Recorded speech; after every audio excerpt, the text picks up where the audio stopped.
Bueno, gloria a Dios. Pues continuamos con nuestro estudio del Génesis. Seguimos analizando la vida de Jacob, que es mostrado como vencedor en la lucha. Vencedor en la lucha.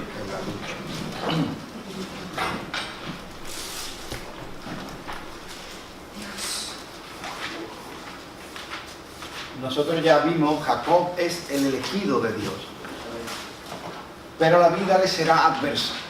Y esto es un principio espiritual que se empieza a vislumbrar aquí. No podemos quedarnos con saber la voluntad de Dios, sino que hay que apropiarse de ella. Y este principio lo vamos a ver en muchos casos en toda la Biblia, hasta el punto de que el Hijo de Dios podía habernos salvado a distancia, sentado en su trono y diciendo sean salvos, y hubiéramos sido salvos, porque la voluntad de Dios no es que la resista, pero él tuvo que venir e entregarse y tuvo que echarse una cruz en el hombro, venir a buscar y a salvar lo que se había perdido. Entonces eso está siempre así en la Biblia, la voluntad de Dios en muchas de las cosas que tocan y respetan a nosotros. Debemos conquistarla. No basta solo con quererlo. Hay que hacerlo. Hay que hacerlo. Está la voluntad. Fijémonos, por ejemplo, en el llamado que hace Pedro cuando muestra con claridad por el Espíritu que Jesús es el enviado de Dios al que ellos han negado y han entregado en manos de los paganos y ha sido crucificado. Y ellos, compungidos de corazón, ¿qué hacemos? ¿Qué hacemos? Y le dice arrepentíos y convertíos, o iba arrepentidos y bautícese cada uno para perdón de pecado. Entonces ahí existe el arrepentimiento. El arrepentimiento genuino tiene tres elementos: uno intelectual, que reconozco mi culpa; uno emocional, me duele, me siento triste, me siento dolido. Eso es la tristeza según Dios. La tristeza mata, destruye, menos la tristeza de Dios, porque la tristeza de Dios está diseñada para producir arrepentimiento. Y luego hay otro elemento de la voluntad. Quiero cambiar, quiero comenzar de nuevo. Sin embargo, ¿dónde está la conversión? La conversión está en el girar 180 grados. Está no solo en la intención. El arrepentimiento, podríamos decir, por simplificar, que es un cambio de mente. La conversión sería un cambio de vida. Claro, esto es posible gracias a la regeneración, o en otras palabras, el nuevo nacimiento. Por eso dice Jesús a Nicodemo: si no naces de nuevo, no puedes ver el reino de Dios. Y el nuevo nacimiento, no hay ninguna cosa que nosotros podamos hacer para generarlo, provocarlo, porque es imposible. Eso es una obra de Dios. Sin embargo, queda de parte del hombre arrepentimiento como cambio de mente, y conversión como llevar a ejecución en mi vida ese cambio. Si no, no se da la voluntad de Dios. Pablo dice que si no perseveramos en el evangelio que hemos creído en mal. El Apocalipsis dice: el que persevera hasta. Esto quiere decir que Dios nos ha dado voluntad y nosotros debemos someter nuestra voluntad, alinearla con la voluntad de Dios y llevarla a cabo. Pero hay un problema, que hay adversidad. ¿Cuántas veces dice uno: si el Señor quiere que vaya a la iglesia, no, que arranque el coche? Y el coche no arranca. Señor, pero tú no quieres que vaya a la iglesia. No, bájate del coche, ciérralo y toma un taxi o el autobús. Supera la adversidad. Como hay gente que dice: si el Señor quiere que diezme, que tenga un buen trabajo. No funciona así. Es al revés. Es al revés. Si el Señor quiere, bueno, esta oración quizás la hemos hecho todos, especialmente cuando somos nuevos creyentes. Señor, quita de mí todo lo malo. Como si fuera que, ¿no? Que el Señor dice: te lo quito, ¿no? Verá, el deseo es magnífico, el deseo es el deseo de uno que está arrepentido, pero no se da cuenta que necesita conversión. Ahora necesitamos nosotros renegar de eso, renunciar, dar paso en el sentido opuesto, negarnos a nosotros mismos. Y por si alguien dice, no puedo, también aclararle las epístolas, no nos ha dado Dios espíritu de cobardía. La cobardía es, no voy a poder, esto no lo voy a lograr, no tengo los elementos, yo no soy una persona virtuosa, yo no puedo. Esa es la cobardía, ni siquiera lo intentan. No nos ha dado Dios espíritu de cobardía, sino de poder, de amor y de dominio propio. No importa, yo siempre lo digo y lo repetiré 1.000.000 de veces. Usted ya no es alcohólico. Si usted está en Cristo, ya no es alcohólico. Lo fue. Pero le puede quedar la nostalgia. Le puede quedar el recuerdo de cuántas veces le ha derrotado el alcoholismo. Que decía, no voy a beber más, y te derrota el alcoholismo. Y como eso, todos los pecados. La maledicencia, la ira que nos descontrola, toda la lista de pecados que podamos hacer. Estando en el mundo, estando sin Cristo, había una ley en nosotros, la ley del pecado, que es más fuerte que la ley de nuestra mente, la ley de la palabra de Dios escrita en nuestra conciencia. La ley del pecado supera. ¿Por qué? Porque el ser humano puede querer el bien, porque la impronta de Dios está en él al haber sido hecho imagen y semejanza de Dios. Pero no tiene la fuerza, porque no puede dominarse a sí mismo. Las pasiones le han dominado.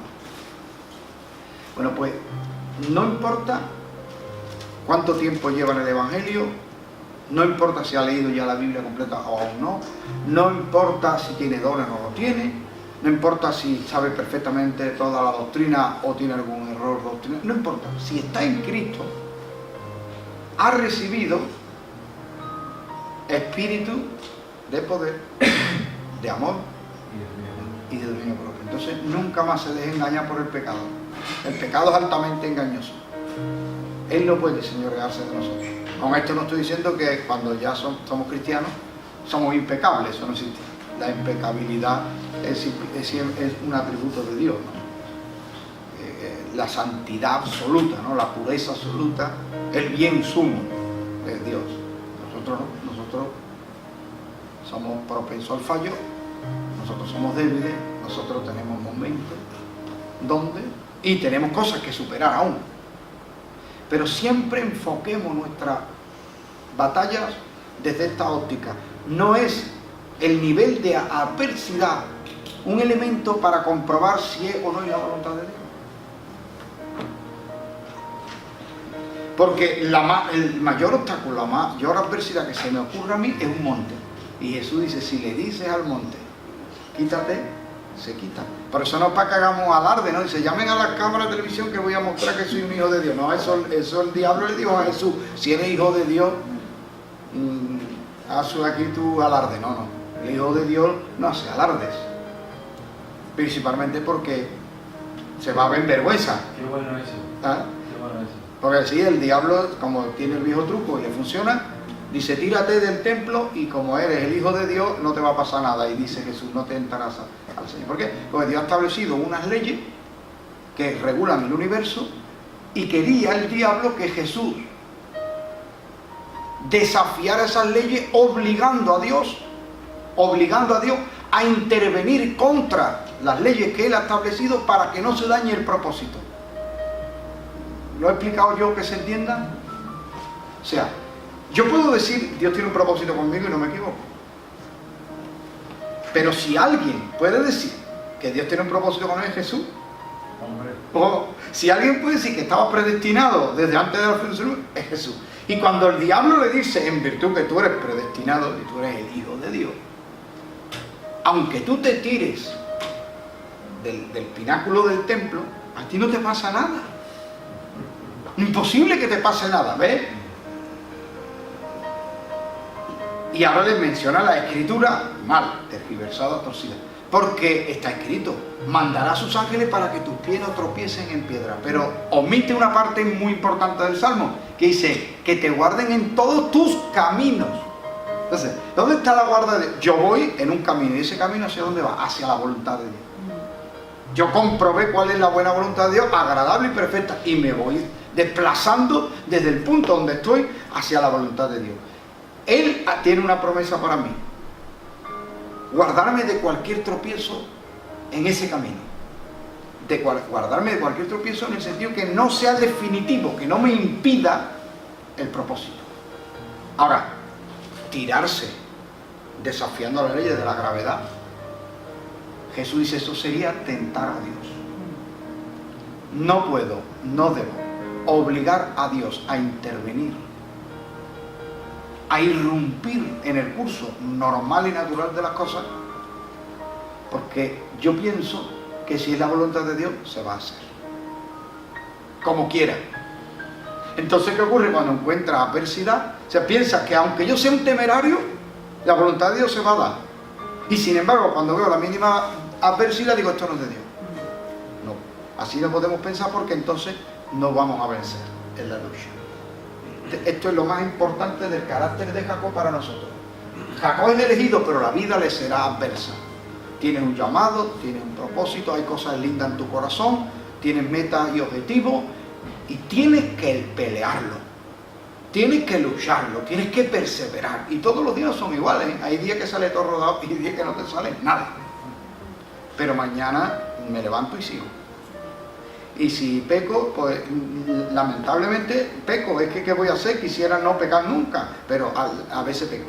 ¿Qué hago? Pido perdón de rodillas, Señor, ayúdame. Y si he dañado a alguien, restituyo lo dañado, me disculpo. ¿Y qué voy a hacer? Pues seguir. Porque no hay condenación para los que están en Cristo. Y todas las cosas ayudan a bien a los que han sido llamados conforme a su propósito. El pecado en el creyente lo hace aún más sensible. Con esto no estoy diciendo vamos a pecar para ser más sensible, no. Pues si me voy a pecar de mi propia voluntad, lo que hace es que se endurece mi corazón y se cauteriza mi conciencia. No. Cuando me ocurre, cuando viene a mi vida, yo estoy viviendo mi vida, yo voy en mi caminar, yo voy buscando la voluntad de Dios en mi vida, en mi casa, en mi familia, en mi congregación. Y aún las cosas que parezcan un obstáculo o un tropiezo, el Señor le dará la vuelta para bien, siempre que mi voluntad no era esa. O sea, el pecado en el creyente es una cuestión accidental, no una cuestión deliberada. No está premeditado, dice, el miércoles voy ahí y voy a atracar un banco. Pero este miércoles no, porque hay mucha policía. Hay otro miércoles que hay una manifestación de nosotros. Yo le pido perdón al Señor y el Señor me perdona. No, oiga, lo está planeando. Eso no vale. Si planeamos el pecado, el corazón se va endureciendo y el Señor va a tratar de disuadirme. Va a enviar su palabra, va a enviar a alguien. Pero si me sobrepongo a los avisos disuasorios de Dios de ir en contra de la voluntad, me volveré cada vez más insensible, hasta que llegue un punto que me dirá mi vecino, usted no se está dando cuenta de lo incoherente de lo que usted habla y lo que hace. Después voy a la iglesia y ya cuando ya, porque a veces el Señor, como tiene diferentes maneras de tratar, cuando las formas sutiles ya no me afectan porque estoy muy endurecido, para lo mejor viene ya la confrontación directa, un mensaje a uno del predicador y me está diciendo mi mujer con el codo, eso va para ti. Y yo digo, no, si es que el pastor le gusta tirar piedrecitas desde... No, pero vamos, un momentito. Si la Biblia dice el que hurtaba ya no hurte más y yo estoy hurtando, no me están tirando piedrecitas, dice la Biblia. El que está al lado que no hurta no dice nada de piedrecitas. ¿No? Entonces, es que si el predicador no puede predicar de hurtar porque va a hacer que uno diga que es para él. No puede predicar de los chismes porque el chismoso dice, esto va para mí. No puede predicar del egoísmo porque el egoísta dice que va para mí. No puede predicar, entonces ¿de qué predica? Bueno, hermano, como nosotros somos muy buenos, no hay nada que predicar, vámonos para casa. No. La palabra tiene que alentarnos en lo que vamos bien, pero también tiene que motivar que venzamos toda adversidad para alcanzar el propósito de Dios en nuestra vida. Él era el elegido, pero la vida le será adversa. Jacob tiene la bendición del primogénito, que es todo ese pasaje de que le dan el cambiazo al papá. No, ya más o menos lo vimos, no voy a entrar en mucho detalle con esto, pero sí quiero volver a recalcar que aunque nosotros vemos que el método no es el más ético que utiliza la madre, Rebeca, y el hijo, Jacob, dígame otra forma que se les ocurra de hacer que Isaac bendiga al elegido de Dios cuando Isaac está empeñado en bendecir al que a él le agrada. Porque la Biblia evidentemente está llena de leyes morales, pero no podemos mirarlo todo en una base de esto está bien, esto está mal, porque entonces no vamos a ver la providencia divina, que además encierra una verdad, en mi opinión, que refleja a Cristo. Porque verás, a lo mejor lo que voy a decir no es muy ortodoxo, porque quizás no lo va a encontrar en ningún comentario bíblico, quizás, a lo mejor sí, pero técnicamente a Dios nosotros le hemos dado el cambiazo. Porque mire lo que dice Isaac, que quiere bendecir a su hijo, el que a él le agrada. Dice, el olor de sus vestidos es el mismo, el tacto es él, pero la voz que le está diciendo bendíceme no es la del otro. Y en ese sentido esto es lo que pasa cuando somos aceptos en el amado. Cuando nosotros oramos, si fuera por mi voz, mi timbre de voz, Dios diría, ¿quién eres tú? El que hizo esto, el que hace lo otro, el que piensa así, el que promete cosas que después no cumple. Ese es el que me está pidiendo la bendición. Ese no es el que yo tengo la idea de quién merece la bendición. Porque el que merece la bendición, según el Salmo, es el limpio de mano, puro de corazón, que no ha elevado su alma a cosas vanas. Entonces yo ya digo, bueno, pues ya está, me voy, no cualifico. No pediré la bendición. Sin embargo, aunque mi voz en la oración es la mía, Dios no me ve a mí. Dios ve a su Hijo, porque somos aceptos en el amado, igual que Él es el bendito, y Dios cargó en Él todo el pecado. O sea, ahí ha habido una transferencia. Mis pecados sobre Él y su bendición sobre mí por la fe. Aunque el método utilizado no sea el más ético, no descalifiquemos el hecho, porque la Biblia relata muchas cosas en crudo, nada está maquillado. Cuando alguien quiere falsear las cosas, lo maquilla todo es perfecto y no hay ningún detalle. Siempre dice, no, yo desde el principio dije que no se hiciera, porque yo ya tenía muy claro que yo no participé en nada, ¿sí? Es el relato todo maquillado. Pero cuando las personas cuentan la realidad, a veces es cruda. Lo que debemos ver en esto es que al final se produce o se realiza la voluntad de Dios, que era que la bendición de Abraham se traspasase a Jacob. Bueno, Dios aparece a Jacob en Betel. Esto es muy importante, ¿eh? Muy importante no solo para el trato de Dios con nuestras vidas, sino para fundamentos teológicos. Génesis 28, 10. Salió pues Jacob de Beerseba y fue a Aram, y llegó a un cierto lugar y durmió allí, porque ya el sol se había puesto, y tomó de las piedras de aquel paraje y puso su cabecera y se acostó en aquel lugar. Ahora yo voy a hacer una pequeña reflexión. Lo acababa de bendecir como el Señor de sus hermanos, le acababa de dar la bendición del primogénito y la bendición de Abraham sobre él, ¿cierto? Y se va, se va, bien. ¿Qué tiene? ¿Cuál es su patrimonio en ese momento? Una piedra que busca para poner la cabeza, porque a Jacob le pasaba lo mismo que a mí. Yo tengo que tener la cabeza, porque si no, después me levanto con el cuello y es una pena. Y además que busco la almohada más dura que exista en el planeta. Tiene que ser que no se hunda. Oh, ¿por qué? Yo prefiero dormir encima de una piedra o de una madera que no sin que el hombro y la mula.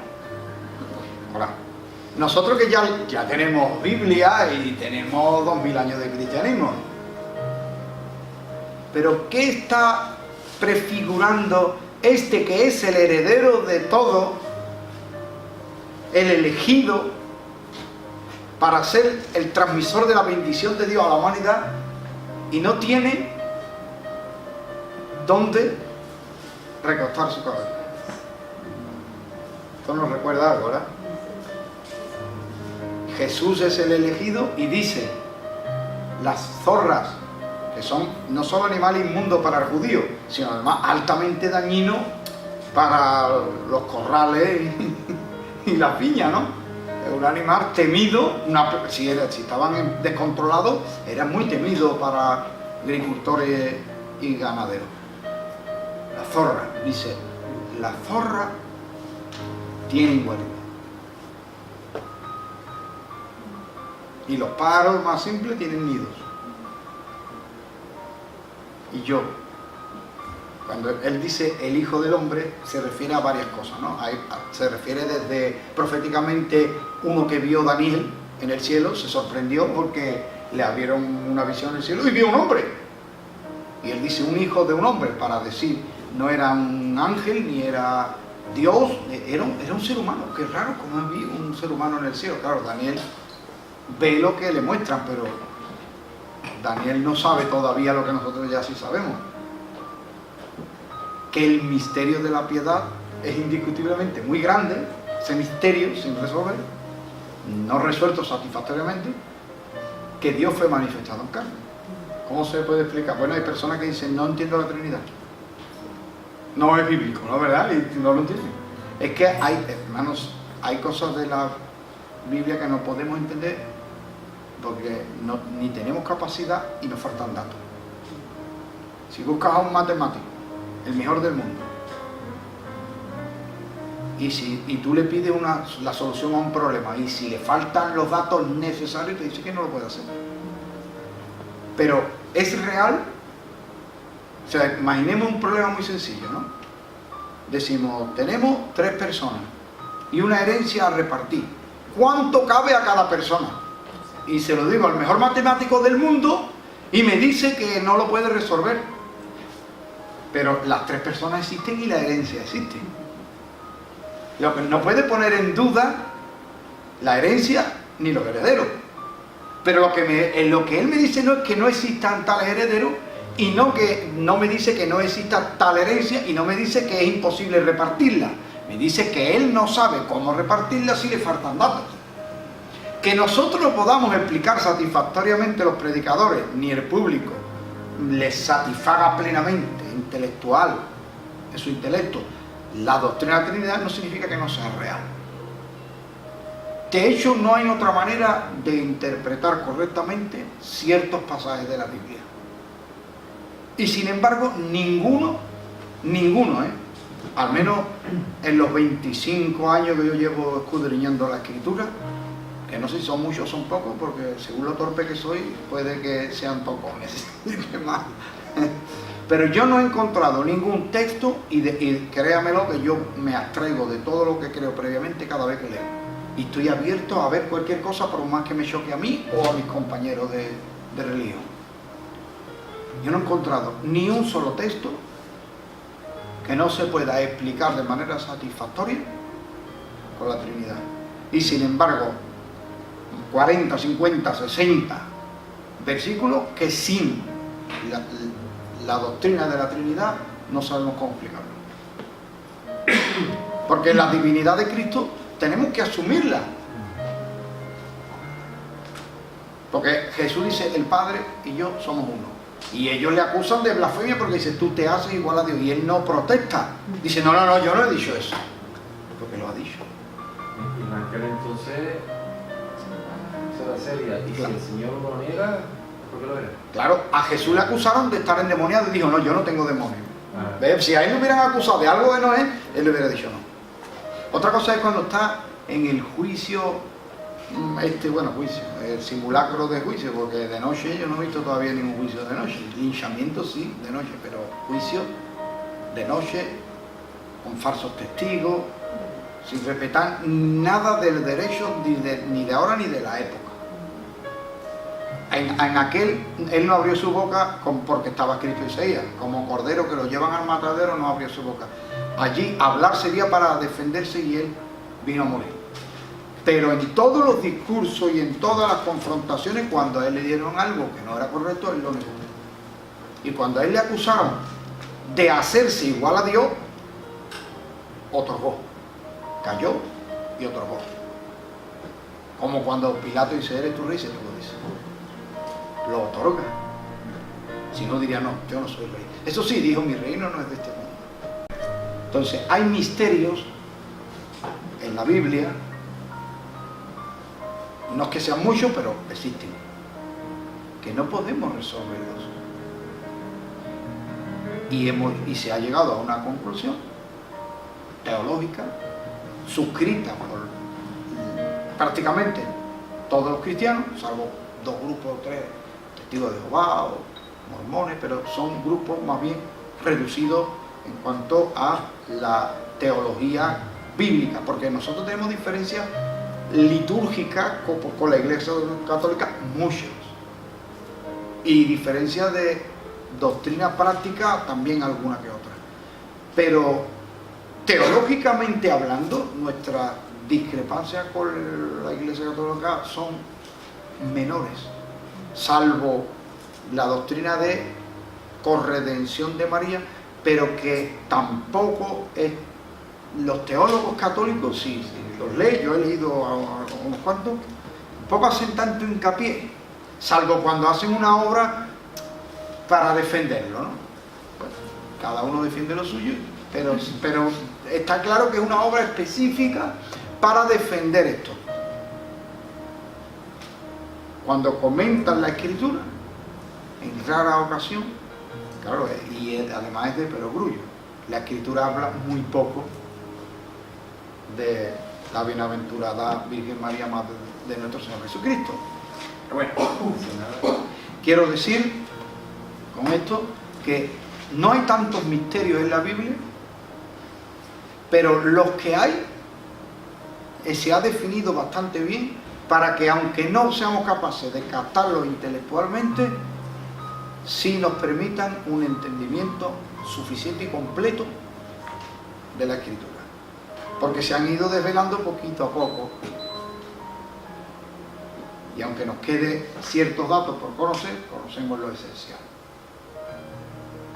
Aquí tenemos ya uno que apunta al Mesías, alguien que es elegido por Dios para ser el que va a bendecir a la humanidad. En este caso la bendición de la humanidad estaba sobre Jacob, él luego la va a transmitir, pero ahora estaba sobre él, y él prefigura a Cristo aquí, y siendo dueño de todo y heredero de todo, sale de su padre y no tiene donde recostar la cabeza. ¿Y cuál es el objetivo principal de esto? Aparentemente huir de su hermano, pero no, porque no es el objetivo principal, porque antes de irse le hace un encargo Isaac: toma esposa allá. Porque si fuera huir, hubiera huido en otra dirección, pero huye buscando la parentela para tener una esposa, para seguir procreando el linaje elegido. ¿Sí? Bien, ese es el principal, y en esto se parece a Cristo, que vino del cielo a buscar una esposa que éramos nosotros. Qué lindo, ¿no? El Señor, sus planes para nosotros. Es un tipo. Entonces él se acostó sobre esa piedra y soñó sobre esa piedra una escalera. Y en esa escalera descendían ángeles. ¿Para qué descienden los ángeles? Pues para traer las bendiciones. Los ángeles mensajeros, son mensajeros de Dios. ¿Y Dios qué es lo que trae? Bendición. Pero sin la escalera, los ángeles no venían. ¿Y quién es la escalera? Jesús dijo en un momento una frase muy enigmática. En el juicio, ¿no? Dice, tú eres el Hijo del Bendito, júralo ahora. Claro, ya lo ponen bajo juramento en el nombre de Dios, tiene que estar obligado a hablar y hablar la verdad. Y dice, yo soy. Y desde ahora, o sea, antes no, desde ahora veréis a los ángeles cómo ascienden y descienden por el Hijo del Hombre. ¿Qué está diciendo? Soy la escalera que soñó Jacob. Por eso, si no se conoce estas cosas, luego nos faltan datos para entender el Nuevo Testamento. Cuando dice, desde ahora. O sea que la escalera que soñó Jacob era tremendo. Porque Jacob llamó a aquel lugar Betel. Porque encontró que era una puerta de acceso al cielo y una puerta por la que el cielo nos comunicaba cosas lindas. Y que lo que hacía posible el acceso en el cambio de altura era la escalera.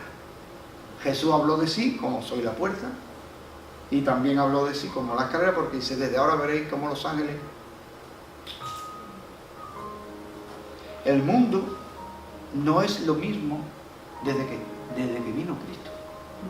No solo para el creyente, el mundo en general no es lo mismo. Cambió. Y ha ido así. Y todos los valores que hoy quieren defender, incluso los que no son creyentes, proceden de la revelación de Dios y de la influencia de la iglesia en el mundo. Por eso a veces me tengo que pelear con cierta cosmovisión fatalista de los hermanos. Porque pastores compañeros míos, a los que yo amo y respeto, en su celo por la iglesia, pero enfocan las cosas de esta manera. Cuidado que el mundo va a entrar, ¿no? Está perfecto. Perfecto en el sentido de querer proteger al pueblo de cosas que hay en el mundo que son malas y que no son conformes a la verdad y a la voluntad de Dios. Pero el problema es que el oyente a veces no capta esa idea. Capta una idea como estamos aquí en la iglesia protegidos y el mundo nos va a entrar. ¿Cuál es el problema que tiene eso? Que la visión de Cristo es otra. Dice, las puertas del Hades no prevalecerán contra la iglesia. La visión de Jesús es el infierno intentando mantener encerrado a sus cautivos y la iglesia con el ariete derribando la fortaleza y derribando la puerta para sacar a las personas de la potestad de Satanás al reino de Dios. Un solo hombre, el apóstol Pablo, es verdad que era el apóstol Pablo, pero un solo hombre trastornó el mundo conocido en aquel momento.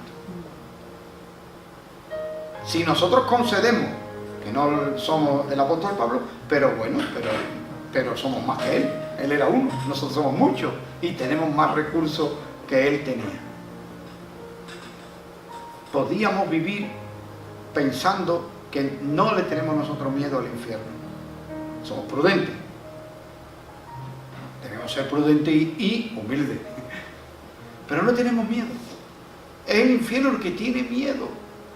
Porque desde que apareció Cristo hay una comunicación real y posible entre el cielo y la tierra, porque Cristo es la escalera por la que nosotros un día subiremos al cielo, o el medio por el que llegamos a Dios, y es el medio por el que Dios puede bendecirnos a nosotros, que estamos en un mundo caído y que nosotros mismos hemos sido enemigos de Dios.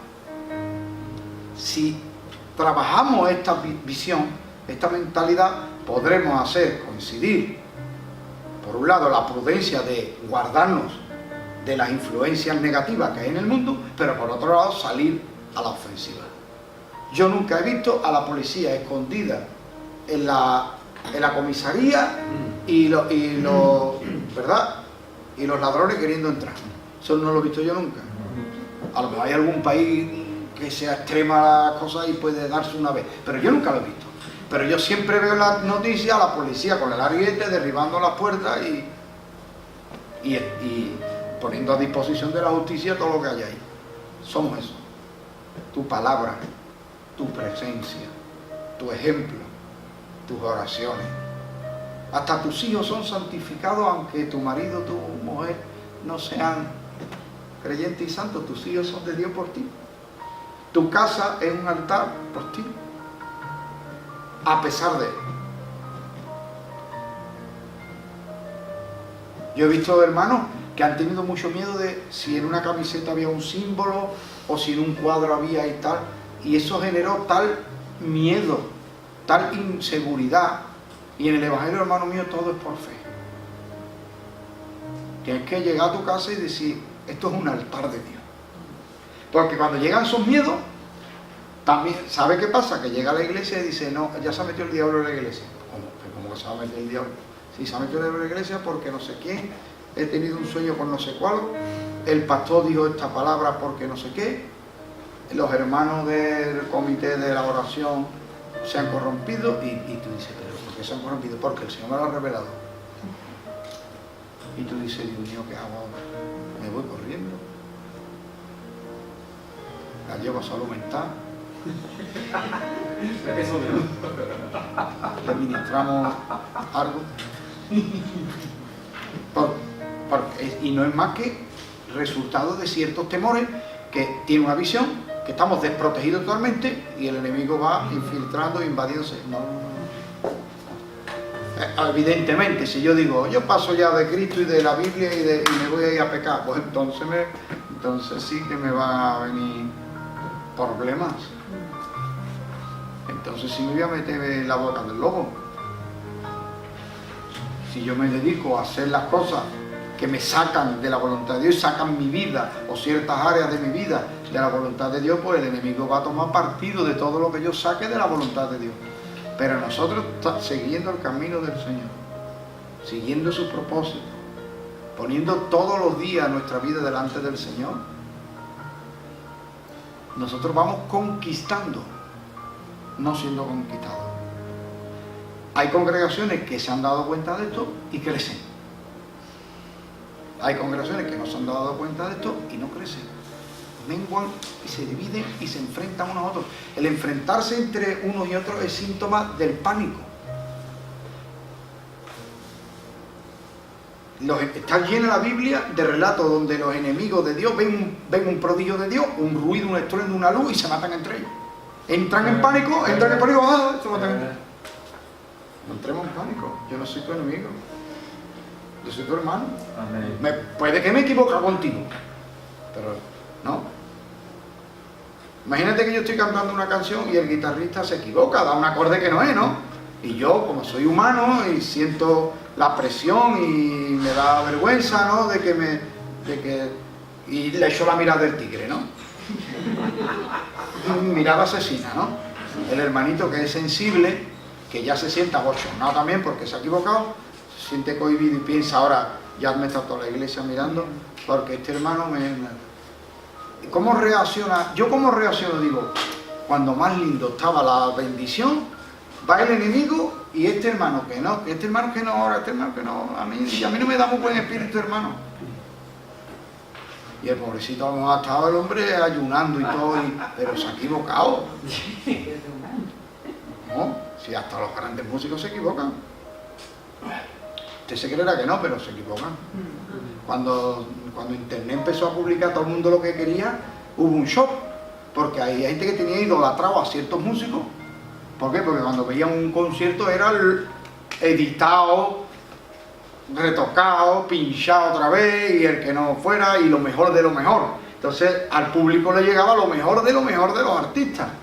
Ahora que cualquiera con un móvil va a un espectáculo, lo graba y lo sube, y puede subir la pifiada número 1. Pero el público ya ha aprendido a aceptar que los artistas son humanos y se equivocan. Y estamos hablando de gente que dedican 8, 9, 10 horas diarias a su arte. Y se equivocan. Por un hermanito que está harto de trabajar en los albañiles, y viene el dominguito a la iglesia y se ha equivocado.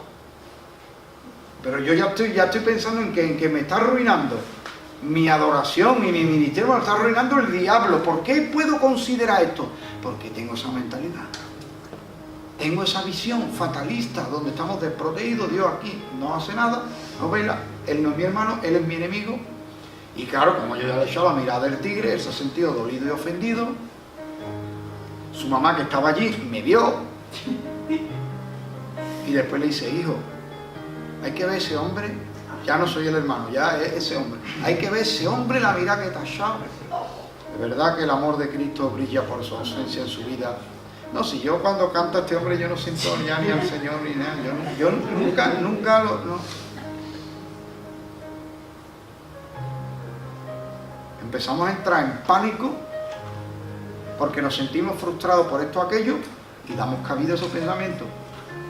Si pensáramos, si pensásemos que somos el cuerpo de Cristo, somos el pueblo de Dios, que Dios está bajo el control, pues entonces lo tomaríamos esto como una cosa más normal. Yo terminaría el culto, el evento, lo que sea, y le diría, hermano, se ha equivocado usted de acorde. ¿Qué pasó? Y me dice el hermano, precisamente, hermano, llevo toda la semana estudiando esto y sé, y era este, pero la mano se me ha quedado ahí atrancada, y cuando he ido a cambiar ya he cambiado tarde y he puesto donde estoy y ha salido fatal. Disculpa, lo sé. No, no pasa nada, hermano, tranquilo. O a lo mejor el hermano dice, es que esta canción no me la sé bien y he tenido una semana terrible y no he podido ensayar esta semana, pero te doy mi palabra, hermano, que me pongo con ello, no pasa nada. No damos lugar a ese tipo de cosas. ¿Sí? Son pequeños detalles, pero porque la visión afecta a nuestras deducciones, y especulamos siempre intentando confirmar nuestra teoría. Esto va siempre así. Tú buscas la llave del coche, ¿no? Y vas a un cajón, no está. Buscas allí en esa mesa, no está. ¿Y dónde vuelve? Al mismo cajón de antes. Y vuelve y no está. Y vuelve a la mesa de antes. Llamas a la mujer y estaba en el cajón. Claro. Parece que tiene una cámara en mi casa, hermano. Claro, ahora dices tú, ya no voy a ir la tercera vez, ya. ¿Pero por qué has ido 2 veces? Porque tu subconsciente te dice que tiene que estar ahí. ¿Por qué tiene que estar ahí? Porque tú siempre lo pones. Entonces ahora llegas a una brillante conclusión. Alguien me ha cogido el coche sin mi permiso. ¿Quién ha cogido mi coche? Nadie, papá. ¿Quién ha cogido tu coche, papá? No echarme embuste. Mira, si la habéis tenido que coger el coche para decirlo, no, me embuste no quiero, ¿eh? Y tú no proteges a los niños, ¿eh? No, que nadie ha cogido tu coche. Y de pronto, te acuerdas que la última vez que entraste tenía que ir corriendo al aseo y no te dio tiempo a soltar la llave. Y entonces va y al lavabo y estaba encima del lavabo la llave y dice...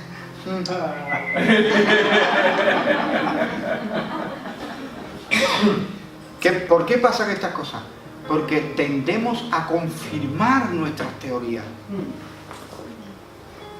Y si ya mi teoría, mi visión es que estamos desprotegidos y que el enemigo entra en mi vida y en mi casa y en la iglesia y como el perro por su casa, voy a tender siempre a confirmar esto. Y ha hecho mucho daño eso. Que el Señor nos libre y que nosotros nos libremos también de este tipo de actitudes y veamos la vida con más normalidad, más naturalidad, especialmente porque estamos en Tierra Santa, porque donde están 2 o 3 congregados en el nombre del Señor, Él está. Y es incompatible la luz con las tinieblas, el templo de Dios con los ídolos, Cristo con Belial, nada que ver. Nada. ¿Que yo soy una persona y me equivoco? Sí. ¿Que yo he podido dañarte? También. Pero tú eres mi hermano y tú me perdonas, porque además eres espiritual y te consideras a ti mismo, sabiendo que tú también te puedes equivocar y necesitarás de la generosidad y del compañerismo de los hermanos. Y déjame decirte que muchas de las personas que empiezan a venir a la iglesia, muchas no son porque han creído en el Señor y vienen a entregarse a Cristo ya del tirón. No, muchas vienen buscando el compañerismo, la solidaridad, la comprensión. Y vienen huyendo de los dedos acusadores. Y en la iglesia se les acepta, se les quiere y se les recibe tal como son. Se les recibe y se les quiere y se les va a intentar ayudar a que mejoren, pero se les acepta tal como están. Es verdad. Y esto Hay iglesias que son muy críticas, hay sectores que son muy críticos, ¿no? Y tiene que estar el predicador con un látigo. Si tú no predicas con un látigo, dando una paliza a los hermanos, dice que tú eres un humanista, que no. Sí, verdad. Es verdad, ¿no? Pero pensemos una cosa. ¿Cuánta gente viene de visita a mi iglesia cuando yo soy del látigo? 0,2 y bajando. Entró uno porque se equivocó y dice, ¿cómo voy de aquí ahora? Pero ahora veo otra iglesia, que las que yo critico de light, de humanistas, no sé cuánto. Pero todos los domingos va mucha gente nueva. En vez de criticarlo, ¿por qué no aprendo algo de ellos? Claro. A lo mejor no lo voy a hacer todo igual que ellos, yo tengo otra forma, vale, pero algo en mí está fallando, porque a Cristo le iban las multitudes. ¿Por qué iban las multitudes detrás de Cristo? Porque los amaba y los recibía y los tocaba y compartía con ellos tal como están. Para mejorarlos, sí, pero tal como están. ¿Y a quién confrontó Cristo duramente? A los hipócritas que estaban en la cúspide de la religión, ganando dinero y oprimiendo a las personas. Y encima, enfrentándose y prohibiendo a los demás y coartando la libertad de los que venían a ser aliviados y sanados por Cristo. Y entonces los tuvo que confrontar. Pero no al pueblo. No vas a ver ni un solo versículo donde Jesús diga, tú ramera, que ladrones, no sé qué. No, nada. Venían y decían, tócanos, y los tocaba a todos. No decían, no, a ti sí, a ti no. Decían, déjanos tocarte. ¿No ve que dice, quién me ha tocado? Dice, te aprieta, todo el mundo te está tocando. Pero alguien me ha tocado con fe. Y de mí ha sabido poder. O sea que había gente que le tocaba sin fe. Y había gente que le tocaba por tocar. Y había gente que le tocaba porque estaban en la bulla. Hasta los que vinieron a arrestarlo, se volvieron sin él. Y dice, nos hemos mandado que lo arreste. Dice, nadie habla con ese hombre. Dice, también vosotros. La palabra de Jesús era dulce.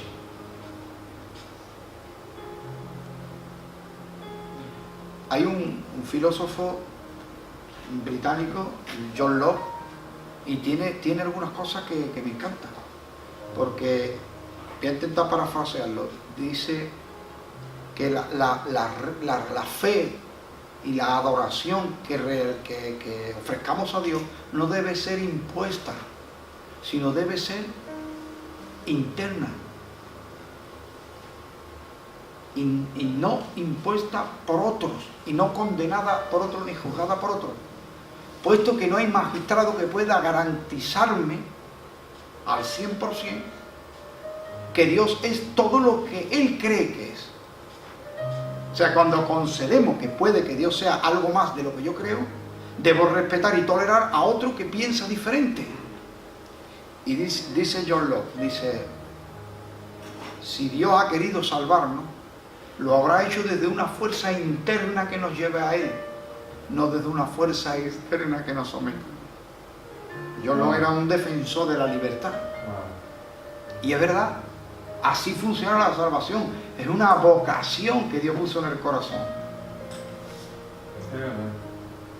Nadie vino a la iglesia con una pistola en el pecho. Nadie pasó al frente a recibir a Cristo ni a pedir perdón porque le habían dado un ultimátum. Vinimos llorando nuestros pecados, todos los pecados que hicimos voluntariamente, y hasta nos atamos y le contamos a los amigos todas nuestras fechorías, por lo menos yo, ¿no?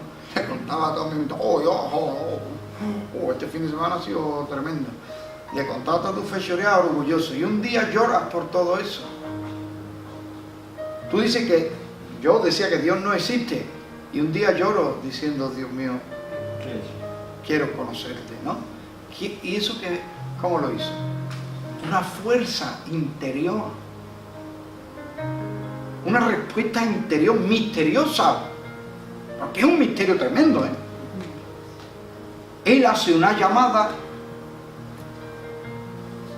y algo dentro de mí le responde. Eso es un misterio tremendo. Pero nos ha dejado una pista para que la captemos, una analogía. Las ovejas oyen la voz de su pastor. Hay vídeos por ahí. Yo lo había leído hace muchos años antes de que existiera internet y nunca lo había podido ver con mis ojos hasta que llegó internet y ves todo, ¿no? Hay de todo. Y ves rebaño inmenso ahí, ovejas pastando, pero cientos de cabezas de ovejas. Y pastores ahí en grupo, ellos echando un ratito de descanso. Y se levanta uno, empieza a llamar y se empiezan a separar una por una todas sus ovejas detrás de él. Incluso vi un vídeo donde retan a unos turistas a que las llamen, les sirve desde una verja. Nada. Empieza a llamarla y hacen todo allí con él. Y dice, qué misterio.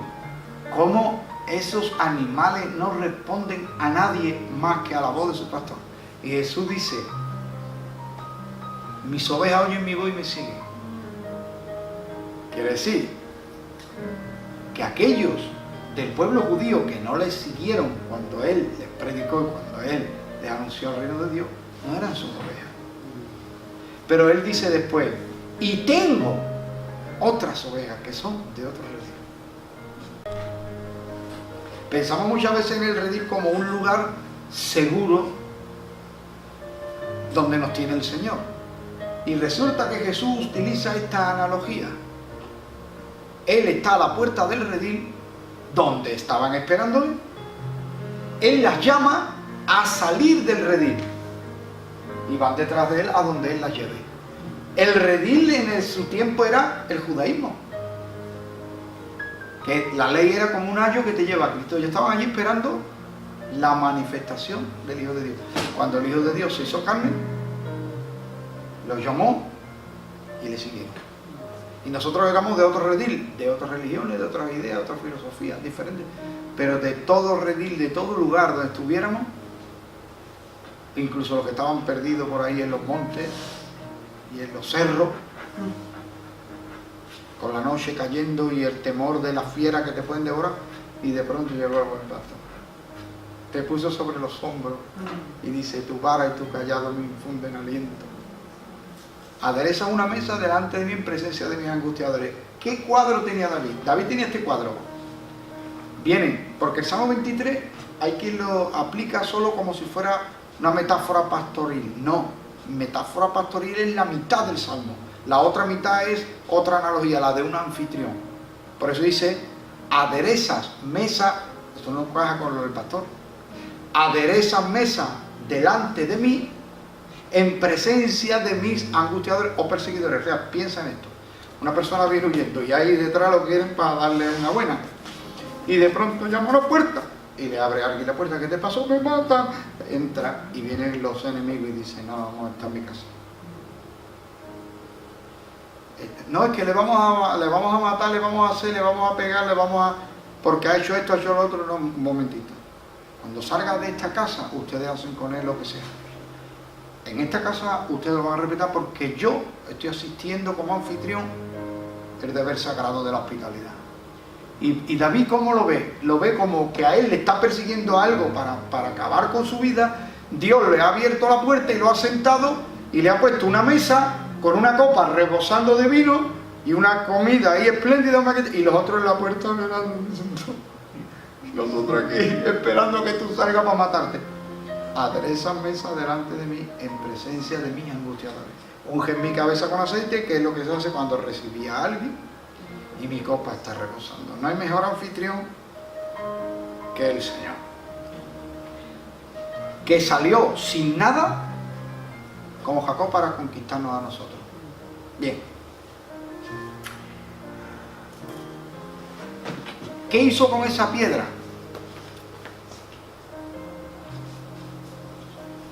¿Qué hizo con esa piedra? La ungió, derramó aceite y declaró aquello un lugar santo, ¿no? Bien. Y le llamó casa de Dios, Bet-El. Bueno, aquí otra señal profética. Cristo es la piedra escogida, desde la visión de Dios, escogida y preciosa, desde la visión de los hombres, desechada. ¿Por qué Jacob unge esa piedra? Porque es sobre la piedra que a él se le reveló la gloria de Dios favorablemente, con una comunicación cielo y tierra. Y él dice, a esta piedra le debo todo esto. Esta piedra me ha hablado esto a mí. Esta es la primera piedra fundamental del propósito de Dios que acabo de descubrir yo. Porque ese concepto de Dios morando con el hombre, un acceso hacia Dios, y esto no existía. No existía. La más teología que había en esos tiempos era el Dios de la lluvia, que llueva, o, ¿me entiendes? O el Dios de los mares, que no me vaya a ahogar. Que no había más conceptos de Dios que la fertilidad y punto, y se ha acabado. O el influjo de las estrellas en mi suerte, pero nada más. Pero esto, de poderse comunicar con Dios, una escalera para subir donde está, eso no existía. Nadie había ni pensado ni soñado en Él es el primero que lo ve. Y él coge esta piedra y dice, esta piedra es la primera de este propósito. Jesús es la piedra principal. Para Dios escogida es preciosa. Ante los ojos de los demás un hombre cualquiera. De hecho dicen a Judas, ¿quién es Jesús? Y dice, el que cuando tú veas que yo le doy un beso a uno, ese. O sea que no te podía dar ninguna señal identificativa, no puede decir, el que mide 2 metros 10, ojos azules penetrantes, pelo rubio, media melena. No podía distinguirlo de otro. Decía, el que tú veas que yo le di un beso a ese, arresta a ese. Sin embargo, Cantares dice, Cantares es tremendo, ¿no? A mí me da coraje porque hay gente que han hecho unas interpretaciones ahí que digo, pero Dios mío, ¿esto qué es? ¿Erótico o la Biblia? Porque hay unas interpretaciones que a mí me sacan de quicio, perdonadme. Vamos a ver, mirad, una de las cosas lindas que cantar es un océano. Estaba muy mal visto en aquella época que una chica saliera a buscar a un novio o a un pretendiente o algo de esto.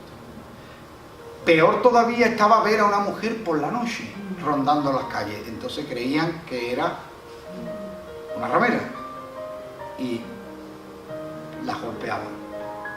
Entonces ella está esperando la llegada de ese amado que le ha hecho una promesa, pero ella está como una especie de sopor. Todo esto es profético, ¿no? Y le ve pero al bulto, no le identifica. Él la llama, pero ella por el sopor no puede abrir. Todo esto es Israel velado, dice Pablo. Cuando leen a Moisés hay un velo. Sí. Dice, pero cuando ya quise salir, ya no estaba. Y dice, y mis manos cuando fui a abrir el pomo, goteaban mirra, que es un símbolo de padecimiento y gran sufrimiento. El hecho de salir a buscarle, que ya no está, que vino y te llamó y tú no le oíste y saliste a buscarle, ¿vale? Bueno, ahora hay muchas doncellas en la calle. Y esas doncellas tienen ellas sus novios, sus pretendientes y suspiran por algún hombre. Y ella le dice a todas, ¿habéis visto a mi amado? Y le preguntan, ¿cómo es tu amado? Y dice, mi amado, fíjate la descripción, mi amado lo podrías distinguir entre 10.000. 10.000 es una grada de fútbol. Dice, mi amado lo pone tú entre 10.000 hombres y sabe cuál es. No hay otro. Sin embargo, para el mundo, para el hombre pecador, Jesús no es nadie. Jesús es un cualquiera. Pero para nosotros, escogido y precioso, señalado entre 10.000. Y ahora le dicen ellas, ¿qué es tu amado más que otro amado? Como diciendo, un hombre es un hombre, chiquita, te has perdido tu dignidad, quédate ahí, espera que algún hombre vendrá, no te están desesperadas. Y ellas dicen, no, mi amado es señalado entre 10.000. Y se le hace se le hace de noche buscándolo y los guardas de las calles la golpearon porque la consideraron una cualquiera, debería estar como las demás que estaban al novio que le salga. Todo esto espiritualmente, la gente está siguiendo cualquier religión, la que sea. Pues esta misma, la que me dieron mis padres, pues esta misma, la que es mayoritaria de... Pero nosotros hemos sentido la llamada de Él. Nosotros como iglesia no estamos en esa situación.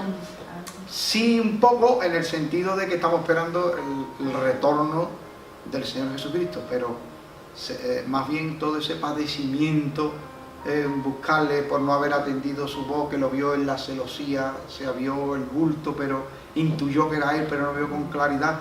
Todo esto de Israel que un día va a despertar. El pueblo de Israel un día va a despertar. Cuando un sistema político determinado que está dado por muerto vuelva a levantarse, porque está latente, está disfrazado, pero cuando se levante va a prohibir todo culto y toda religión. Ya ustedes lo están viendo. Y todo el mundo va a renunciar a su fe. O la va a limitar o la va a negociar. Pero hay un pueblo que nunca ha tenido muchos fallos y ha tenido muchas cosas que reprocharle. Pero hay un pueblo que nunca ha renegado de su fe. Nunca ha renegado de su Dios, de su fe y de su identidad que está fundamentada en Dios. Y el pueblo de Israel. Entonces sí que le van a dañar de verdad.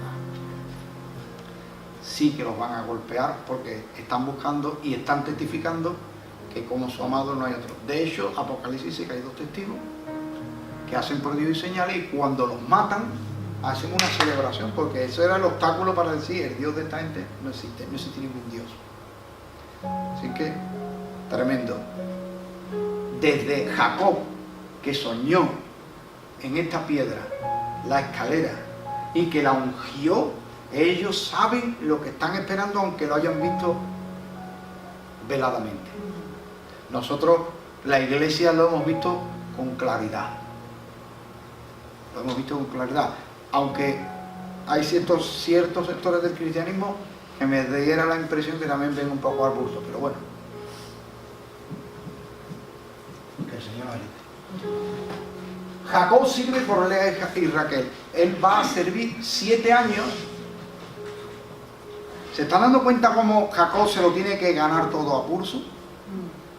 Esto es para los que el Señor ya le está diciendo, maduro ya, ha estado con el biberón y te han tenido en pañales y te han tenido entre algodones en la obra y en la iglesia y todos los hermanos. Ahora te toca empezar a moverte, trabajar, luchar por la obra, madurar y vencer toda adversidad. El desánimo, el desaliento, las quejas. Y hay que vencerlo, toda la adversidad. A veces la adversidad te hace destacarte de tu familia, porque tienes que... ¿Qué pasa esto? Estás en la mesa y empiezan a lo mejor algunos familiares a murmurar y criticar, y le tienes que decir, por favor, no estamos empezando el día, estamos en el cafelito de desayuno, todavía no nos ha dado tiempo de aleluya, gloria a Dios, Señor, bendícenos en este día, y ya estáis con la amargura, las quejas y la murmuración. Y entonces tu familia te mira y dice, si tú eres el santurrón, tú eres el santurrón del mundo. Y esto hay quien lo ha vivido. Hay un hermano que su padre le dijo, no va a la iglesia. Pero papá, pero ¿cómo no va a la iglesia? Que no va a la iglesia, que no me gusta a mí esa iglesia que son donde tú vas, que no me gusta, que no vas más. Pero papá, papá, tú me puedes mandar lo que tú quieres, yo te obedezco, yo te respeto, yo soy tuyo, yo te respeto siempre, pero ¿cómo me va a impedir que yo vaya a la iglesia, papá? Pero por favor. Coge su Biblia y se baja, y el padre abre la puerta. Y cuando se va yendo le dice, como no te vuelvas ahora mismo, cuando vengas, tiene las maletas en la puerta. Y el hermanito creía que no.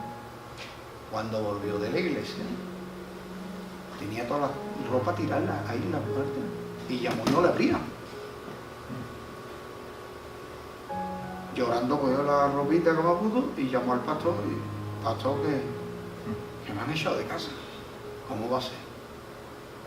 Bueno, venga, no te preocupes, te voy a buscar cómo dormir. Y el muchacho dijo, pastor, yo quiero quedarme en la iglesia, si es posible, porque me voy a quedar ahora mucho. Yo te he quedado en mi casa, pero se quedó en la iglesia, oró toda la noche y un ratito durmió en el banco. Al día siguiente fue a hablar con el padre y nada. Después pasó los años, se casó, se buscó trabajo, se independizó y todo, ¿no? Pero que tuvo que enfrentar esto y pasaron años cuando el padre le devolvió el habla. Una chica que era drogadicta y prostituía su cuerpo para el vicio. Y un día, porque como este cuadro que he reproducido ahora, ¿no? Dijo algo, corrigió a su familia, le dijo el padre, ¿tú nos vas a dar clase a nosotros? Tú nos vas a dar clase a nosotros, porque te voy a decir una cosa, con todo lo que tú has ocasión de todos estos odios ahí en la cara, se te prefería antes como ahora, que ahora. Cuando me contó eso a mí hace ya muchos años, ¿no? La hermanita lloraba canales. ¿Cómo me puede decir mi padre esto y mi madre callada? O sea que hay gente, hermano, que han enfrentado en su propia casa persecución por la fe. Y sabemos que no tenemos lucha contra carne ni sangre, no podemos entenderlos como enemigos ni devolverle con la misma moneda, porque eso no es lo que quiere el Señor, ni es lo apropiado, pero duele mucho. También hay quien lamentablemente ha tirado la toalla, que ha dicho, mira hermano pastor, que mira mi mujer no quiere esto y los domingos dice que la iglesia no, que nos vamos al campo.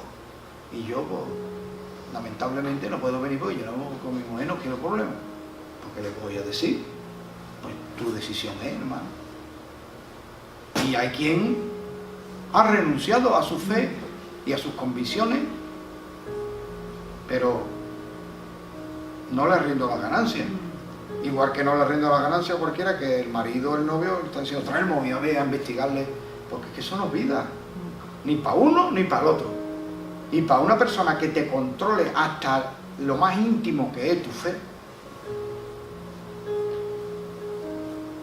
¿habrá algo más sagrado y más respetable que las convicciones de fe de una persona? Pues si alguien no te respeta esto, pues la verdad que la cosa pinta mal. Y no le ayuda en nada que se damos en todo. Pero bueno, eso es otro tema, ¿no? Son luchas. Jacob sirvió, peleó por su... No tenía dote para dar, y como no tenía dote para dar, trabajó. Pero ahora mira esto, 7 años por la que él amaba, que era la menor. Y le dieron la mayor. Eso es un problema cuando un músico dice esto está en la menor y te lo tocan en la mayor. Porque suena diferente. Bueno, chiste malo. Pero no me puedo resistir. Bueno. Entonces, claro, las novias de la época pues tenían muchos velos cubriéndole, y la costumbre era que después de la ceremonia de la boda ya, pues allí ya, pero claro, cuando a la mañana siguiente Dios, es la fea. Pero tú qué haces aquí.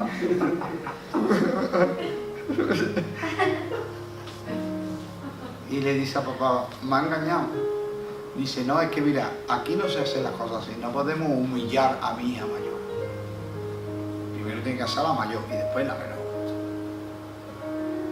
Te trabajaré otros 7 años. Y dice que le parecieron unos pocos días porque la amaba. Ah, tremendo, ¿no?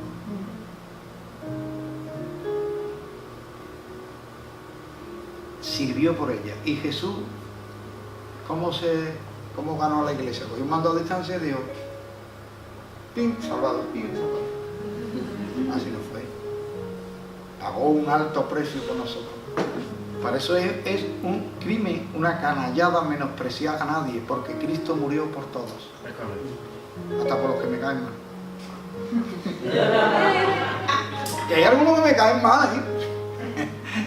Pero hay de amarlos porque Cristo los ama. Y he de valorarlos. Y he de saber que toda persona tiene un valor. ¿Y qué valor? La sangre de Cristo. Carísimo. No, porque, verás, hay cosas que dices tú, yo no sé cómo la gente se gasta el dinero en eso. Ah, porque lo vale, porque lo compran. Si no lo comprasen, no, esto es la ley de la oferta y la demanda. En algo que nadie quiere, el precio cae. No lo quieren, cae. Y al final dicen, toma, si te lo llevas te doy, ¿no? ¿Por qué? Nadie lo quiere. Si todo el mundo lo quiere, o sea que las cosas valen lo que alguien esté dispuesto a pagar. O al menos ese es el precio de mercado. Luego puede que tenga un valor estimado por trabajo, manufactura y por materia prima. Y se estime un valor, pero ese no es su precio. El precio es lo que paguen. ¿Cuál es tu precio? Tú dirás que tu valor es ninguno, porque tienes muchos complejos, porque te sientes frustrado, porque te sientes fracasado, porque todo el mundo te dice que tú no sirves y tú te lo has creído, en fin, etcétera. Tú puedes que estimes un valor, o alguien estime en ti un valor porque no cumple los cánones de la belleza y tú no eres ni lindo, ni bello, ni tienes 2 carreras y 3 másteres, pues entonces tú no vales nada. Pero Cristo dice, yo he pagado un alto precio, he derramado mi sangre por ti. ¿Tú comprarías algo carísimo y lo dejarías ahí tirado abandonado? No tiene ninguna lógica, ¿verdad? Porque entonces no valorarías tu esfuerzo. Esto pasa a los guitarristas. Los guitarristas tienen la guitarra que está en el estuche y la que tocan todos los días. La que está en el estuche es la cara, pero nunca la tocan, porque no vaya a ser que se arañe, que se rompa, no sé. Pues ¿para qué te la compraste? Ah, no sé, ¿para qué? Manía de los guitarristas. Pero está ahí guardada porque no quiere que le pase nada, porque la costa muy cara. ¿Tú crees que el Señor te va a abandonar por cualquier cosa? ¿Tú crees que el Señor no te aprecia? ¿Que no se acuerda de ti? ¿Que porque te hayas equivocado? Porque seas el último de la iglesia. Porque como tú le dices en oración, siempre soy el mismo, siempre soy yo el que te falla, Señor. Ya me canso de ser siempre yo. Y el Señor está ahí a tu lado. Nunca te deja. Nunca te deja. Lo más triste puede ser que tú te vayas creyendo que Él te abandona. Y rompe, ¿sabes? Lo que más rompe el corazón de Dios es que yo piense que Él me abandonó. Porque si yo me equivoco, Él tiene misericordia suficiente para perdonarme y tiene paciencia para esperarme a que yo mejore. Eso no le falta a Él. Su misericordia es infinita. Lo que sí le rompe el corazón es cuando yo pienso que Él ya no me quiere. Cuando yo pienso que ni Él puede cambiarme, que Él no va a lograr lo que se ha propuesto en mi vida. ¿Sabéis lo que le dio Dios a Jacob aquí cuando salió de Betel?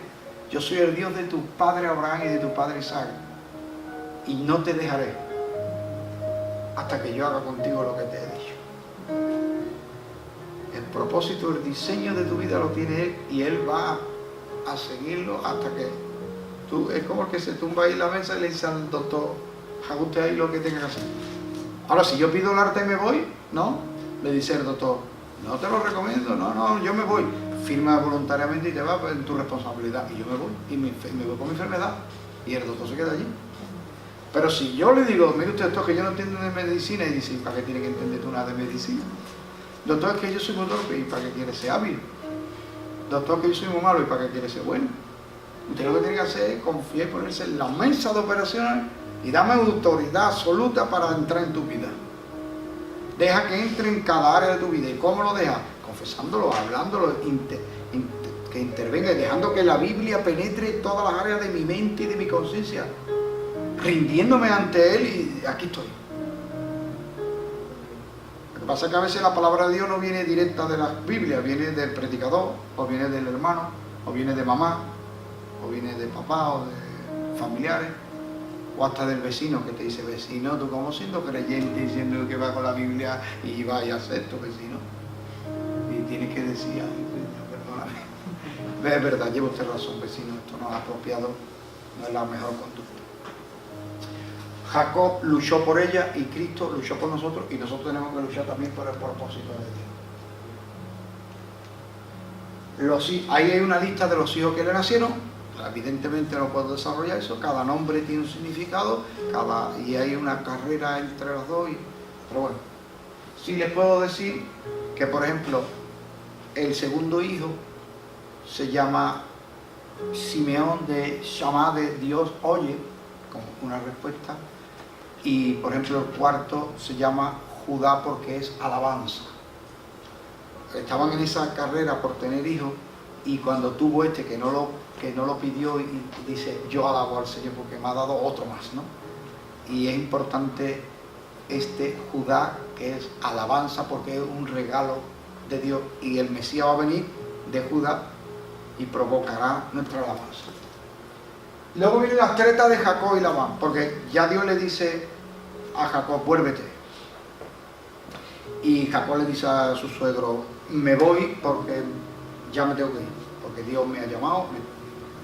Dice, hombre, no te vayas con las manos vacías, porque tú aquí eres bien recibido, pero ¿qué salario quiere que te dé? Claro, cuando un roñoso te dice qué salario quiere que te dé, es muy peligroso esto, ¿me entiendes? Porque eso es una estrategia, ¿no? Algunos patrones de estos indecentes la tienen, ¿no? Te ponen una... ¿no? Él sabe que el trabajo tuyo vale 50, pero dice, ¿cuánto quieres? Y tú le dices tímidamente, 25. Y él por dentro está diciendo que tontito es, ¿no? Pero no te dice, por supuesto, no. Dice, ¿25? ¿Tú estás loco? 20. Claro, si te dice eso ya no te atreves ni siquiera a decir 20. Porque claro, de 20 a 25 no es nada, y te está diciendo que está loco por pedir 25. Se me puede dar 7, 8. Le voy a dar 5 y vete ya, antes de que me enfade. Ay, gracias. Y va mamá, el jefe me va a pagar 5, aleluya. Así son gente. Pero su final es malo, ¿no? Su final es muy malo. No lo recomiendo eso. No lo recomiendo eso. Bueno, le dice, dime tu salario. Y a él le dice, mira, las que tengan mancha y raya, dame esa. Son las menos. Las que tengan colores lisos, nada. Las que estén todo manchadas, colores raros.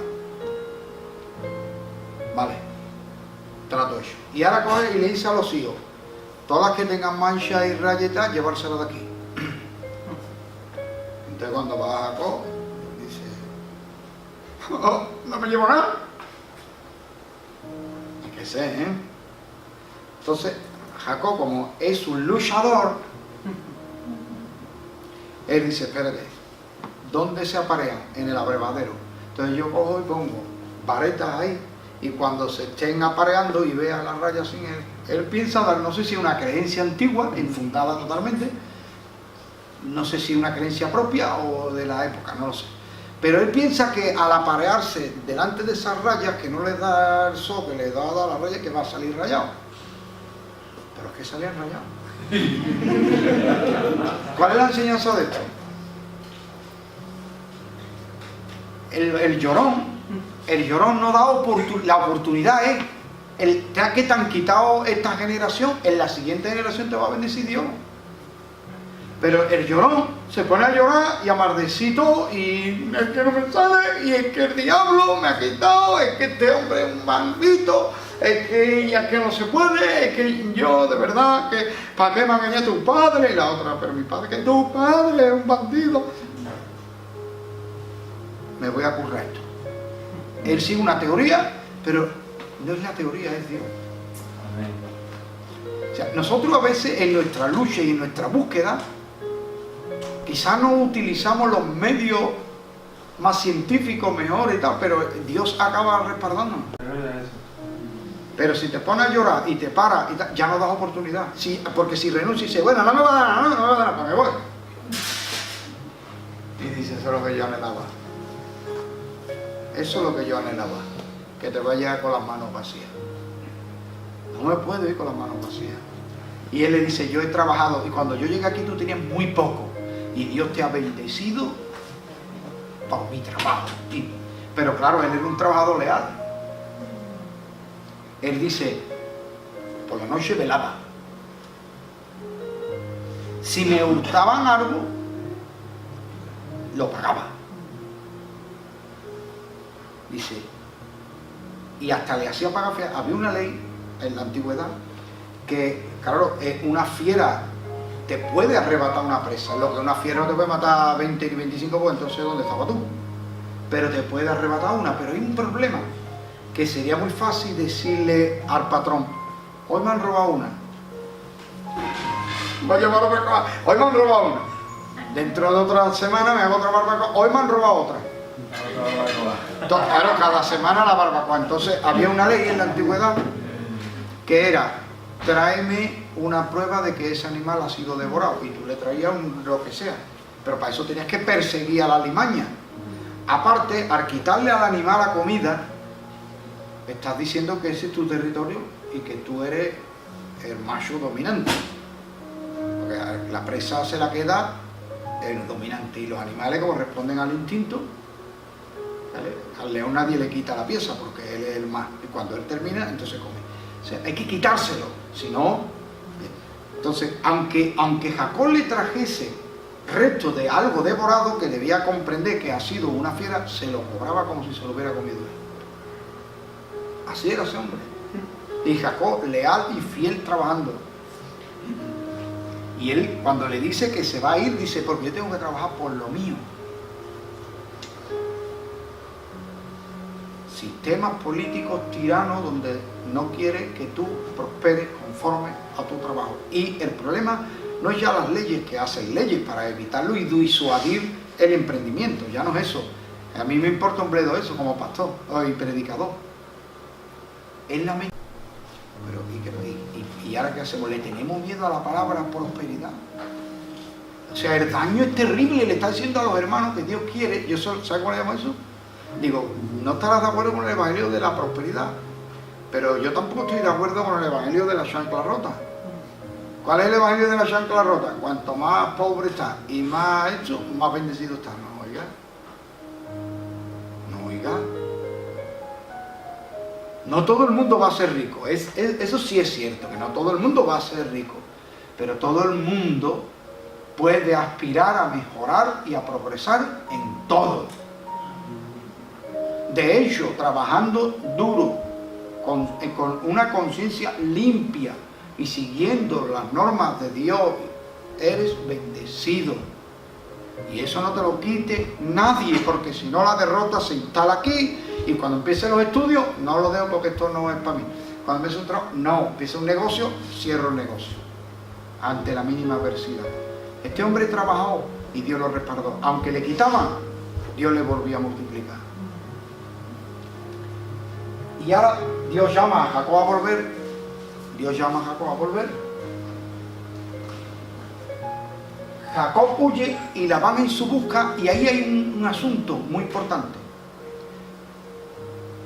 La que él amaba se llevó los dioses de su padre. Y el papá salió a buscarlo y casi les cuesta la vida a todos. Porque mirar juramento, todo esto tiene mucho alcance profético, pero no puedo explicarlo todo, si no, nunca terminaríamos. Hace una declaración que es una sentencia de muerte. Dice Jacob, ¿por qué me persigues? Porque mis dioses se lo ha llevado alguien, tú te lo has llevado, alguien de los tuyos te lo has llevado, de tu campamento. Y dice Jacob esto, busca todo el campamento, y al que le encuentre los ídolos, que muera. Ha hecho una sentencia sobre la que amaba. Y ahí hay mucho.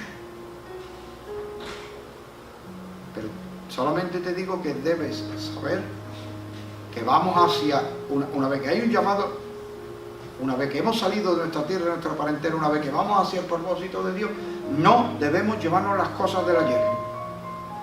Porque el primer paso hacia la prosperidad, la progresión, el desarrollo y el éxito es dejar atrás las cosas viejas. Porque de todas esas cosas nos sacó el Señor. no la retomes, no te la lleves, no intentemos un equilibrio entre las cosas de Dios y las cosas del mundo. Eso no va a funcionar porque sale alguien detrás diciendo eso es mío y lo reclama. Dejémoslo atrás. Dios nos llamó ya vamos dejando cositas atrás. No volvamos a edificar lo que ya derribamos. No volvemos a retomar viejos hábitos. Yo sé que la vida del hombre es un poco cíclica. Por eso hay una bienaventuranza del Salmo 1 que dice: el varón que no anduvo en consejo de malos ni en silla de escarnecedores está sentado, dice que su hoja no cae. Y aunque ese salmo encaja perfectamente con Cristo, una descripción de Cristo, pero también ejemplifica a personas que han nacido en la fe, que lo han criado en una familia cristiana y han enseñado los valores cristianos del principio. Ellos tienen una promesa. No pasan esos otoños que a veces les toca a los que venimos del mundo. Los que venimos del mundo a veces tenemos época que es para matarnos. Se te cae la hoja, no tienes ganas de nada, no tienes fuerza de nada y te sientes fatal. Pero después te renueva, porque el Señor es así. El Señor te renueva. Entonces, en esos momentos bajos, en esos momentos de otoño, que podríamos decir, muchos creyentes tienden a buscar satisfacción, o se sienten pelados, como los árboles pelados, y dicen no tengo satisfacción de nada, y la nostalgia y el recuerdo de antiguas satisfacciones pueden pasar una mala jugada. Y te van a perseguir y te van a decir, suéltalo eso. Y Dios lo va a permitir. No retomemos cosas antiguas. Te lo juego en el nombre de Jesús. Yo sé que hay cosas mías y tuyas que todavía no hemos podido dejar y que estamos luchando en consagración y en mejorar. Eso Dios tiene paciencia con nosotros. Lo que sí es un problema es traernos cosas del pasado. De hecho, ellos tienen algunos zarcillos y algunas cosas que no son puras. Y Jacob le va a decir, voy a levantar un altar a Dios, quiero que os limpie. Y entonces ya se quitan los zarcillos que eran de ídolos y algunos avalorios. Y luego termino con 2 campamentos. Capítulo 32. Ni siquiera voy a abrir la Biblia ya porque eso tiene una hora. Él dividió en 2 los campamentos y puso en orden de su preferencia. Así es el hombre, ¿no? Pero fijaos en esto. Puso la que amaba más en el último lugar, la que amaba menos en el medio, pero él se puso delante. Porque esta era su lógica. Si viene mi hermano a matarme para vengarse del pecado, primero me mata a mí, y a lo mejor me mata a mí, se queda satisfecho y se marcha y deja a los demás. Pero a lo mejor me mata a mí y quiere seguir matando a mi clan, y si me mata a uno, que se me escapen otros. Pero lo importante es que él se pone primero. Y ahí tienes otro tipo de Cristo, que vinieron a arrestarle y dijo, ¿a quién buscáis? A Jesús. Dice, yo soy. Si me buscáis a mí, dejadnos a ellos. Jesús también, pero Jesús lo hace al revés. Jesús no que prefiere, pero tiene 3 hombres que son más de su confianza y que llegan más al corazón. Y cuando él está sufriendo, se los lleva a sufrir con él en el huerto. Y por eso nosotros somos partícipes de los padecimientos de Cristo. Los antiguos cristianos tenían como un honor y un privilegio el vivir persecución y dificultades por el Evangelio. Entendían que era la confirmación de haber sido elegidos a seguir las pisadas del Maestro. Hoy tenemos, la vida moderna nos ha hecho, no sufra nada, todo rápido y todo sencillo. Y entendemos que son los privilegiados de Dios los que llegan y pegan y no sufren ni trabajan, ni son perseguidos. Y no es así. Los elegidos de Dios siempre son los más difamados, los menos comprendidos, los que más le cuesta todo y los que más largo se le hace el camino. Pero Dios está contigo. Dios está contigo. Y ahí hay 2 campamentos, porque Jesús tiene también 2 campamentos. Luego hay un reencuentro hermoso entre su hermano y él, pero ahí hay una cosa, no sé si, porque la semana que viene tengo que dar José, porque tengo que terminar en el verano, Pero es que aquí en el reencuentro hay una cosa. Él se prepara para ver a su hermano cara a cara y cree que viendo el rostro de su hermano, él morirá. Pero no se encuentra con el rostro de su hermano, se encuentra con un ángel de Dios, que es el ángel del Señor. Y pelea con él porque lo agarra y le dice, ¿cómo te llamas? No le dice el nombre. Y le dice, suéltame. Y dice, no te suelto hasta que no me bendigas. Sabía que era un mensajero celestial y dice, tengo que pelear la bendición de esto también. Y le tocó el encaje del muslo y le soltó isofacto. O sea, le podía haber tocado en el minuto 1, pero dejó que peleara con él para después darle este mensaje. Ya no te llames Jacob, ya no te llames trabado y que no te llames suplantador. Ahora eres un príncipe. Por una razón. Porque has luchado con los hombres. Y también le dice, y has luchado con Dios y has vencido. ¿Por qué has luchado con Dios? Porque mucha de nuestra oposición viene de parte de Dios para formarnos, para fortalecernos. Y hay que superarla.